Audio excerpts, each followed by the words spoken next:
Assalamualaikum warahmatullahi wabarakatuh. Salam sejahtera untuk kita semua. Saya, Nima Zaki Nabila, peserta Latsar CPNS Kemenkumham Angkatan 16 Kelompok 2. Setelah sebelumnya kita sudah mempelajari apa itu akuntabilitas dan nasionalisme, selanjutnya mari mempelajari juga nilai-nilai dasar ASN lainnya, yakni etika publik, komitmen mutu, dan anti korupsi. Etika publik diartikan sebagai refleksi tentang standar atau norma yang menentukan baik atau buruk, benar atau salah, perilaku, tindakan, dan keputusan untuk mengarahkan kebijakan publik dalam rangka menjalankan tanggung jawab pelayanan publik. Untuk mengatur etika publik, pemerintah menetapkan ketentuan tertulis terkait etika publik, sebagaimana diatur dalam Undang-Undang Nomor 5 Tahun 2014 tentang Aparatur Sipil Negara, yang di dalamnya memuat 15 dasar etika publik dan 12 kode etik dan kode perilaku ASN.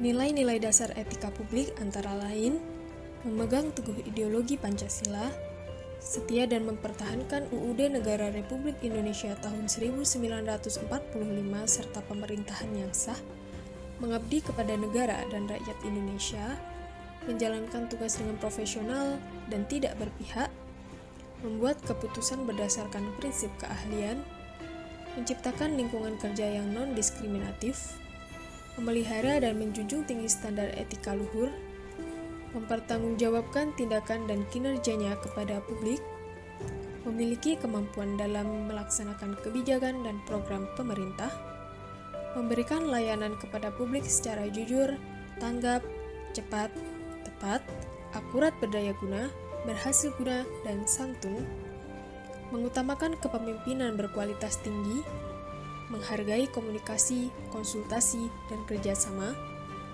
mengutamakan pencapaian hasil dan mendorong kinerja pegawai, mendorong kesetaraan dalam pekerjaan, dan meningkatkan efektivitas sistem pemerintahan yang demokratis sebagai perangkat sistem karya.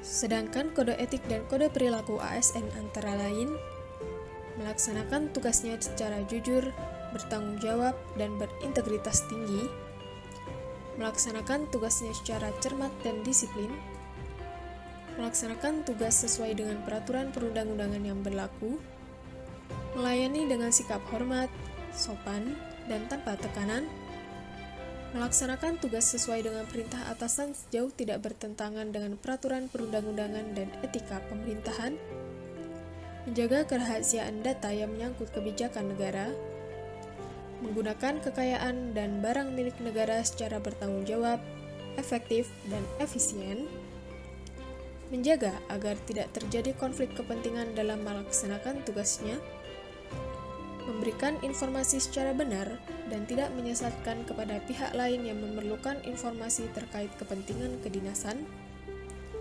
tidak menyalahgunakan informasi inti negara, tugas, status, kekuasaan, dan jabatannya untuk mendapat atau mencari keuntungan atau manfaat bagi diri sendiri atau untuk orang lain, memegang teguh nilai dasar ASN dan selalu menjaga reputasi dan integritas ASN, menjaga, melaksanakan ketentuan perundang-undangan mengenai disiplin pegawai ASN. Etika publik memiliki 3 dimensi, yakni dimensi kualitas pelayanan publik, dimensi tindakan integritas publik, dan dimensi modalitas. Dimensi kualitas pelayanan publik berarti bahwa moral dalam etika publik menuntut lebih dari kompetensi teknis, karena harus mampu mengidentifikasi masalah-masalah dan konsep etika yang khas dalam pelayanan publik. Selanjutnya, dimensi tindakan integritas publik, yakni pejabat publik sesuai nilai, standar, aturan moral yang diterima masyarakat. Selanjutnya, dimensi modalitas, yakni pemerintahan bersifat akuntabel, transparan, dan netral. Etika publik menjadi nilai dasar yang sangat penting bagi ASN. Tanpa kompetensi etika, pejabat cenderung menjadi tidak peka, tidak peduli, dan diskriminatif, terutama pada masyarakat kalangan bawah. Etika publik merupakan refleksi kritis yang mengarahkan bagaimana nilai-nilai kejujuran, solidaritas, keadilan, kesetaraan, dan yang lainnya yang dipraktikkan dalam wujud keprihatinan dan kepedulian terhadap kesejahteraan masyarakat atau kebaikan orang lain. Nilai dasar selanjutnya adalah komitmen mutu. Penyelenggaraan pemerintahan yang baik dan bersih sudah menjadi keniscayaan di era reformasi saat ini. Berbagai upaya telah dilakukan untuk mewujudkan keniscayaan tersebut. Namun, dalam implementasinya masih belum sesuai harapan. Oleh karena itu, komitmen mutu merupakan nilai yang sangat penting dalam penyelenggaraan pemerintahan. Komitmen diartikan sebagai janji yang dilakukan oleh individu atau kelompok terhadap suatu perbuatan. Sedangkan mutu adalah standar, kelayakan, ciri atau sifat yang menjadi kebutuhan konsumen yang dalam hal ini adalah masyarakat. Komitmen mutu seringkali dikaitkan dengan efektivitas dan efisiensi.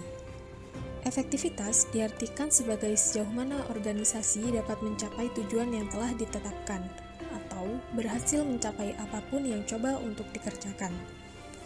Sedangkan efisiensi diartikan sebagai berapa banyak bahan baku, uang, dan manusia yang dibutuhkan untuk menghasilkan jumlah keluaran tertentu. Dalam pelaksanaan tugas, efektivitas dan efisiensi harus diperhatikan, karena apabila tidak, maka akan berdampak pada ketidaktercapaian target kerja, ketidakpuasan banyak pihak, menurunkan kredibilitas instansi tempat bekerja di mata masyarakat, bahkan akan menimbulkan kerugian secara finansial.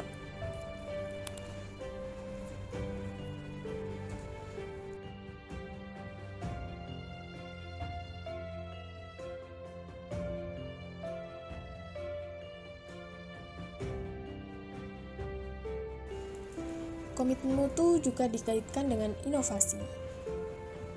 Inovasi adalah cara utama suatu organisasi beradaptasi terhadap perubahan-perubahan, teknologi, dan persaingan.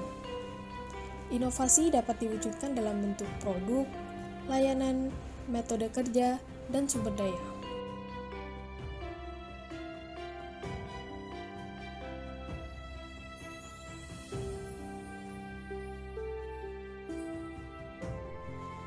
Inovasi dapat dilakukan dengan 4 cara, yaitu penemuan, yaitu dengan cara mengkreasikan suatu produk, jasa, atau proses yang belum pernah dilakukan sebelumnya. Yang kedua dengan cara pengembangan, yaitu dengan cara mengembangkan produk, jasa, atau proses yang sudah ada. Yang ketiga dengan metode duplikasi, yaitu dengan cara menirukan suatu produk, jasa, atau proses yang sudah ada. Dan yang keempat dengan cara sintesis, yaitu dengan cara perpaduan konsep dan faktor-faktor yang sudah ada menjadi formulasi baru. Selanjutnya, ASN juga harus memiliki pemikiran yang kreatif, serta senantiasa berupaya untuk meningkatkan produktivitas. Upaya peningkatan produktivitas ASN sebagai aparatur penyelenggara pemerintahan dapat dilakukan melalui banyak cara. Misalnya, peningkatan kompetensi, motivasi, penegakan disiplin, serta pengawasan secara profesional untuk mengawal kinerja ASN agar tetap berada di jalur yang tepat dan tidak melakukan penyimpangan. Nilai dasar selanjutnya adalah anti korupsi. Kata korupsi berasal dari bahasa Latin yaitu corruptio, yang artinya kerusakan, kebobrokan, dan kebusukan. Menurut Kamus Hukum, korupsi adalah penyelewengan atau penggelapan uang negara atau perusahaan sebagai tempat seseorang bekerja untuk keuntungan pribadi atau orang lain. Selaras dengan kata asalnya, korupsi sering dikatakan sebagai kejahatan luar biasa. Salah satu alasannya adalah karena dampaknya yang luar biasa menyebabkan kerusakan baik dalam ruang lingkup pribadi, keluarga, masyarakat, dan kehidupan yang lebih luas. Tindak pidana menurut Prof. Muljatno adalah perbuatan yang dilarang oleh suatu aturan hukum, larangan yang mana disertai sanksi berupa pidana tertentu bagi barang siapa yang melanggar aturan tersebut. Unsur dari perbuatan pidana adalah adanya perbuatan, memenuhi rumusan dalam undang-undang, dan bersifat melawan hukum. Jenis-jenis korupsi antara lain kerugian keuangan negara, suap menyuap, penggelapan dalam jabatan, pemerasan, perbuatan curang, benturan kepentingan dalam pengadaan, dan gratifikasi. Korupsi dapat terjadi karena penegakan hukum yang tidak konsisten, penyalahgunaan kekuasaan atau kewenangan, langkanya lingkungan yang anti korup, rendahnya pendapatan penyelenggara negara, kemiskinan atau keserakahan, keuntungan korupsi yang lebih besar daripada kerugian apabila ditangkap, pemberian imbalan jasa, atau gagalnya pendidikan agama dan etika. Untuk mencegah terjadinya korupsi, hal yang paling penting adalah dengan menumbuhkan kesadaran dari dalam diri kita sendiri. Hal ini dapat dibangun melalui pendekatan spiritual, dengan selalu ingat akan tujuan keberadaannya sebagai manusia di muka bumi ini, dan selalu juga ingat bahwa seluruh ruang dan waktu kehidupannya harus dipertanggungjawabkan. Selain pendekatan secara spiritual, semangat anti korupsi dapat juga diwujudkan melalui adanya tunas integritas. Tunas integritas berprinsip bahwa manusia sebagai faktor kunci perubahan. Para tunas integritas diharapkan dapat menjalankan peran strategis dalam organisasi, berupa menjadi jembatan masa depan kesuksesan organisasi, membangun sistem integritas, berpartisipasi aktif dalam pembangunan sistem integritas hingga semua peluang korupsi dan berbagai penyimpangan lainnya dapat ditutupi, dan mempengaruhi orang lain, khususnya mitra kerja untuk berintegritas tinggi.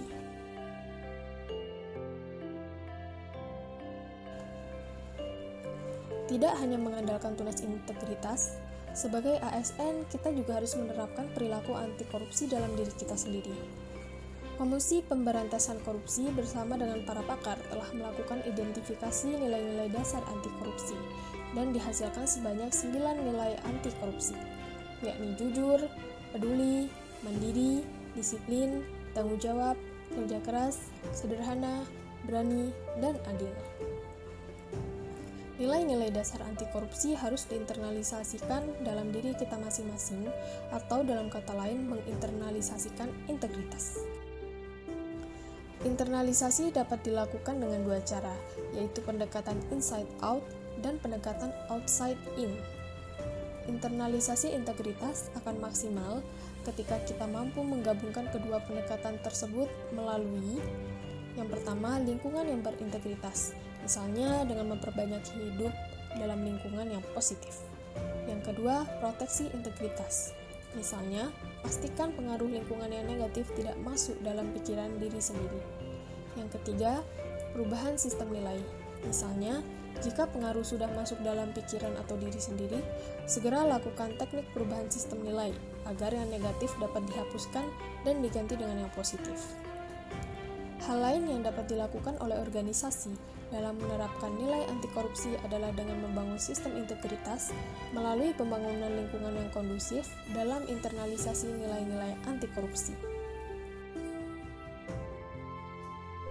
Lalu, bagaimanakah kita sebagai ASN mengimplementasikan ketiga nilai dasar tersebut dalam menjalankan fungsi ASN sebagai pembuat dan pelaksana kebijakan publik, sebagai pelayan publik, dan sebagai perekat dan pemersatu bangsa?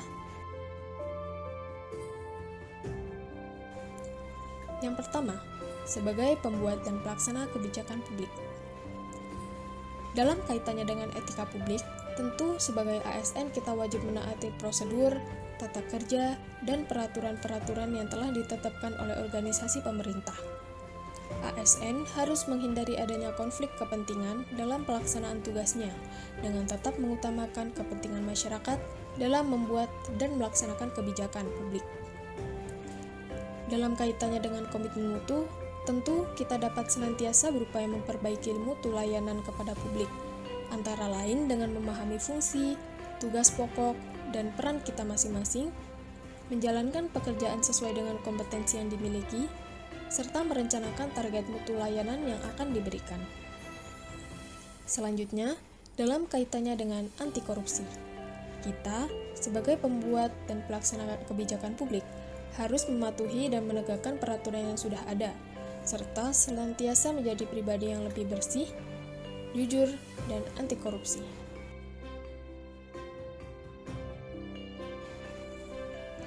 Yang kedua, sebagai pelayan publik. Sebagai pelayanan publik, kita wajib mengutamakan aspirasi masyarakat dan peka terhadap kebutuhan-kebutuhan masyarakat, bersikap santun, menjunjung tinggi nilai keadilan, dan tidak bersikap diskriminatif dalam melayani masyarakat. Selanjutnya, dalam kaitannya dengan komitmen mutu, kita dapat memberikan pemikiran dan ide kita, memberikan inovasi yang memberikan dampak bagi kemajuan organisasi atau peningkatan kualitas layanan kepada masyarakat. Selain itu, ASN harus menunjukkan perilaku yang berkomitmen terhadap layanan, bukan sekedar menggugurkan kewajiban formal atau menjalankan rutinitas saja. Kemudian, untuk menerapkan nilai dasar anti korupsi, kita sebagai ASN harus tulus melayani dengan tidak mengharapkan imbalan apapun, tidak menerima suap atau gratifikasi dengan tujuan agar mendapatkan pelayanan khusus. Yang ketiga, sebagai perekat dan pemersatu bangsa. Melalui etika publik, kita harus selalu mengupayakan situasi damai dengan melaksanakan tanggung jawab sesuai dengan kode etik dan kode perilaku yang telah ada. Selanjutnya, sebagai perekat dan pemersatu bangsa, ASN juga harus mampu memahami karakter masyarakat serta mau menerima kritik dan saran untuk perbaikan ke depannya. Terakhir, penerapan nilai dasar anti korupsi sangat penting dalam menjalankan fungsi ASN sebagai perekat dan pemersatu bangsa. Dengan menghindari berbagai tindakan yang mengarah kepada korupsi dan tidak berperilaku koruptif dalam keseharian kita, maka tentunya akan meningkatkan kepercayaan masyarakat kepada pemerintah. Demikian pembelajaran terkait etika publik, komitmen mutu, dan anti korupsi. Terima kasih. Wassalamualaikum warahmatullahi wabarakatuh.